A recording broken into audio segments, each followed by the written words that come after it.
Hello friends, I'm George, the nice smelling gentleman.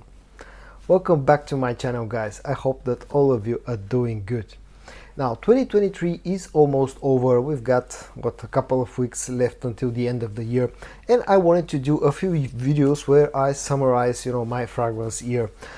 In this video today I'm going to show you my best designer and niche pickups of 2023, and I'll probably do a separate video or videos when it comes to cheaper Middle Eastern fragrances, because there are quite a lot of them as well. So in this video today I'm going to show you, I think, a total of 17 fragrances, both designer and niche. And now it's not necessarily that all of them are new releases for 2023. They're just new to my collection, and I think they're good enough to be mentioned in this video.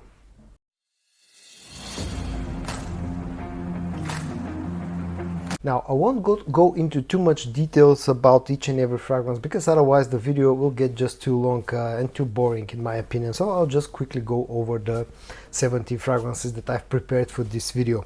Now the first one is a brand new release of 2023, and it's from the house of Jean-Paul Gaultier, and it's the Le Male Elixir, excuse me. Now for me this has been the best designer release of 2023 without any doubt, and I absolutely love this fragrance. You got the original Le Male DNA mixed with the Le Male Parfum DNA, and then with some added sweetness, honey sweetness and tobacco notes. Absolutely fantastic fragrance, great for cold weather. Super strong performance, super strong projection, a compliment magnet. All in all, an absolutely fantastic release, the best release of 2023 in my opinion, with only one con, and that's the fact that this is just a bit too expensive at the moment, and this rarely pops up at discounters. But still I have to mention it in this video because this is one of my best pickups of 2023. Then we move on to a fragrance from the house of Armani, and it's the Armani Code Profumo. Now this unfortunately is a fragrance that at this point has been discontinued. It's kind of hard to find, but still I was able to pick up a bottle of this fragrance. This is a tester bottle. This is the Cold DNA with some added sweetness in a parfum concentration, with very good performance, very good projection. Another great fragrance for cold weather usage, and definitely a fragrance that works very well for something like a date night. The next fragrance is from the house of Dior, and it's the Dior Homme Sport. Now this fragrance, at least on theory, it should be something like a freshy, something like a warm weather type of scent, but the reality is that this is a fantastic all year round type of scent. You got some musk, you got some spiciness, you got some citrusy freshness, some ouds on the dry down. Surprisingly good performer. The name Sport can be very misleading because this actually is more of a serious type of scent, great for office usage, a fragrance that can absolutely work as a signature scent because it just works all year round and has surprisingly good performance. All in all, this has been one of my best finds of 2023. It's the Dior Homme Sport. Then moving on to a cheap designer fragrance that I think is an absolute gem, hidden gem, and definitely needs more attention. And it's from the house of Tommy Hilfiger, and it's called Impact Intense.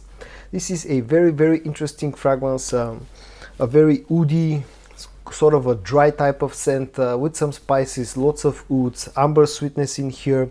It's quite reminiscent to something like Parfum de Leyton. Not super close to that fragrance, but definitely carries a similar vibe. This thing has fantastic performance, at least on my skin. Another great fragrance for cold weather, especially like fall and early spring.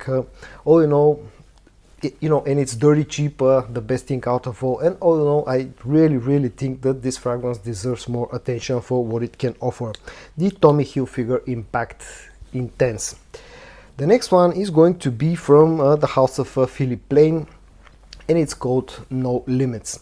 Now I know people love to hate on the Philipp Plein brand, and I'm also one of those people who really hate the brand itself, especially the brand image, but the fragrance in here is absolutely fantastic. This has definitely been one of my best findings of 2023.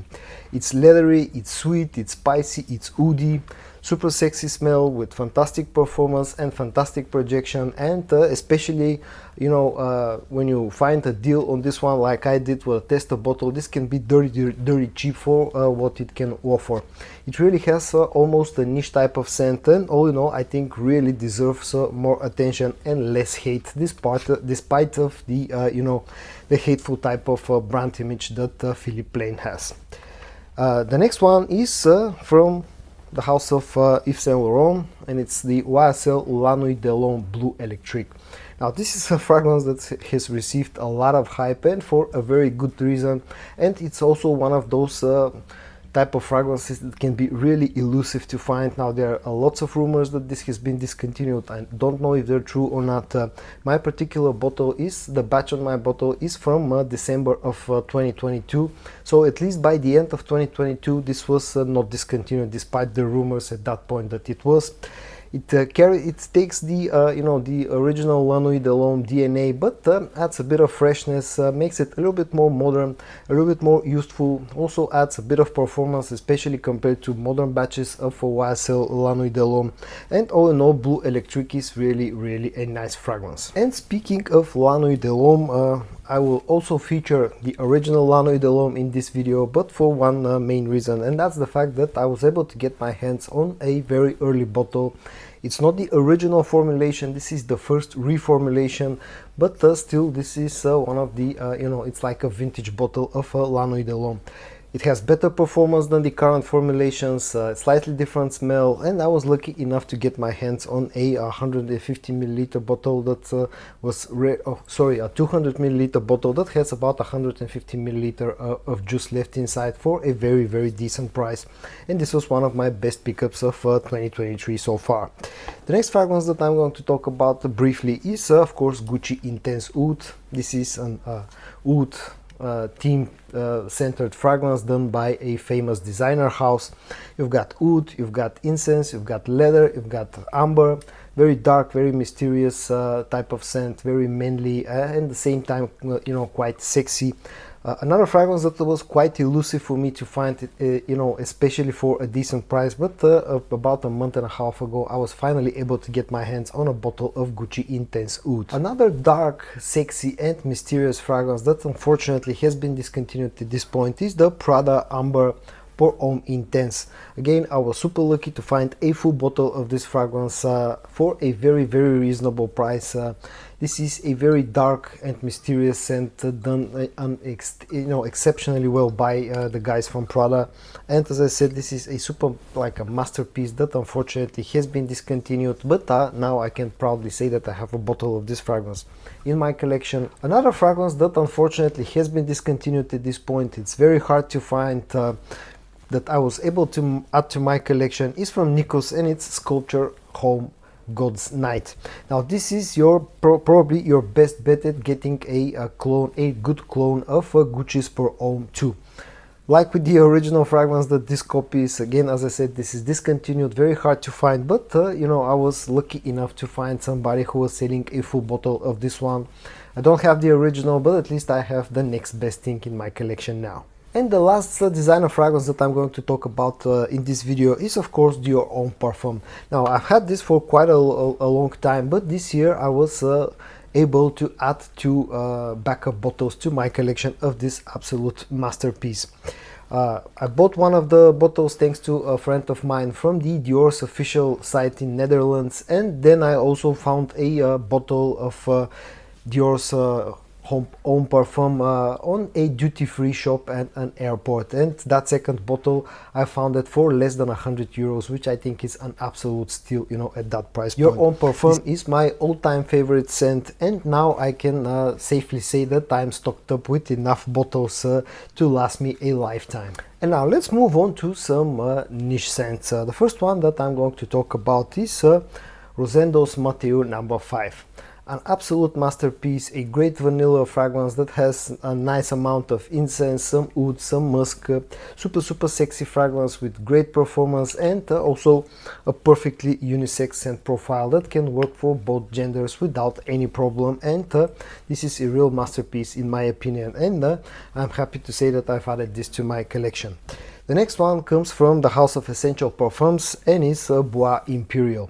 Now this has been one of my best findings of the year so far. I absolutely love this scent.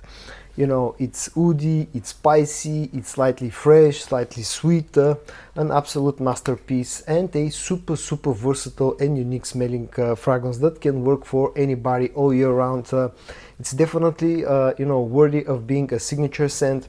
And also, despite the fact that the Essential Parfums are a niche fragrance house, their fragrances sell for a very decent price, and I'm very happy about Bois Imperial. The next niche fragrance that I'm quickly going to mention comes from the house of Xerjoff, and it's called More Than Words. What can I say about this masterpiece? A fantastic rose-based fragrance that has some woods as well. It's very reminiscent also to something like Louis Vuitton's Ombre Nomade. A very nice, sweet, jammy type of rose fragrance with fantastic performance and fantastic projection. And it's also perfectly unisex, and this is one of the newer additions to my collection. I'm going to talk about one more fragrance from the house of Xerjoff, and this one of course is another masterpiece that's called Naxos. Another perfectly unisex scent, very similar to something like Thierry Mugler's Pure Havane. You got, you know, that sweet tobacco, lavender, some other sweetness, super nice fragrance, one of my all-time most favorite scents. Another perfectly unisex fragrance that can work for both genders without any problem, and I'm super happy to have a bottle of this masterpiece in my collection. The second to last fragrance that I'm going to show you is of course Parfum de Marly's Leyton. Now I've had Leyton in the past, but for a period of time I didn't have a bottle of Leyton in my collection, and earlier this year I added this fragrance again to my collection. A super nice sort of a very likable festive type of scent with this. Of course you got vanilla, oud, some spices, a nice apple note. Very likable fragrance, the most popular fragrance from the house of Parfum de Marly's, and for a very good reason. And the last fragrance that I'm going to show you in this video comes from the house of Nishane, and it's called Ani. One of my best discoveries of this year, especially when it comes to niche fragrances. A super nice vanilla based fragrance, probably the best vanilla fragrance in my collection. The opening of course is slightly citrusy and can mislead you into thinking that this is going to be a fresh fragrance, but after a few minutes you go straight to the vanilla heaven that this thing offers. Fantastic performance, fantastic projection, great for cold weather, and another super like unisex type of scent, the Nishane Ani. So guys, in today's video I quickly show you a total of 70 fragrances, you know, designer and niche, that I think are my best pickups of 2023. I hope that you found this video interesting. If you did, give it a like, and I also hope that you're going to join me in my next video. And until then, stay safe and bye bye.